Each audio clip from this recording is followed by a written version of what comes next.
بسم اللہ الرحمن الرحیم۔ شروع اللہ کا نام لے کر جو بڑا مہربان نہایت رحم والا ہے۔ ناممکن ہے کہ کسی بندے سے اللہ تعالیٰ کلام کرے مگر وحی کے ذریعے یا پردے کے پیچھے سے یا کسی فرشتے کو بھیجے، اور وہ اللہ کے حکم سے جو وہ چاہے وہی کرے، بے شک وہ برتر حکمت والا ہے۔ السلام علیکم ناظرین و حاضرین، کیا حال ہے آپ کا؟ ٹھیک ہے؟ میں عاصم محمود آپ کا بھائی آج پھر آ گیا ہوں۔ کل تاک رات تھی، بڑی اچھی گزری، عبادت کی، اللہ کا شکر ہے، اللہ کا بہت فضل ہے، کرم ہے، آپ لوگوں نے بھی کی ہوگی۔ اچھا جی، ابھی ہم آیت کے ترجمے سے شروع کریں گے۔ یہ سورۃ الشورى ہے اور یہ سورۃ نمبر 42 ہے، آیت نمبر 51 ہے۔ اس کے بیان پہ چلتے ہیں، ترجمہ بھی میں آپ کو بتاؤں گا اور اوبویسلی بیان کے ساتھ ہی چلوں گا۔ ترجمے سے شروع کرتے ہیں، اور پہلے تو ہمیں اللہ کا بہت شکر کرنا چاہیے۔ اللہ تعالیٰ نے ہمارے روزے بڑے اچھے گزارے، ٹھنڈے روزے گزارے، اللہ کا بہت شکر ہے۔ اچھا جی، اس میں ترجمہ یہ ہے: ناممکن ہے کہ کسی بندے سے اللہ تعالیٰ کلام کرے مگر وحی کے ذریعے۔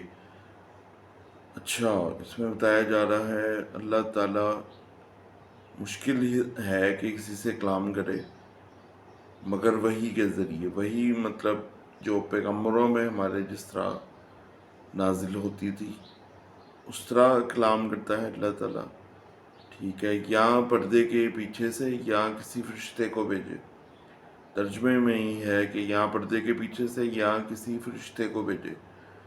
سبحان اللہ، اللہ تعالیٰ جس بندے سے کلام کرتا ہے یا وحی کے ذریعے کرتا ہے یا پردے کے پیچھے سے یا پھر فرشتوں کے ذریعے سے، جس طرح ہمارے پیارے نبی صلی اللہ علیہ وسلم پہ اور تمام انبیاء کرام پہ اللہ تعالیٰ نے وحی کی اور فرشتوں کے ذریعے ہی اپنے پیغامات اور اپنے احکامات اتارے ان پہ، اور ہم کلام اللہ تعالیٰ ہوئے۔ اللہ تعالیٰ حضرت موسیٰ سے ہم کلام ہوئے۔ بیشتر واقعات ہیں ہماری جو ہم نے پڑھے ہیں، قصص الانبیاء میں آپ جا کے پڑھ سکتے ہیں ریفرنسز کے ساتھ۔ تو اللہ کی قدرت ہے، اور یہ سب اللہ تعالیٰ نے اپنے بندوں کے لیے کیا، انسان کو سیدھے راستے پہ اپنے دین پہ لانے کے لیے، اور دین ایک ہی تھا، اور وہ دین ہے اسلام، اللہ کی وحدانیت، ایک اللہ کی عبادت۔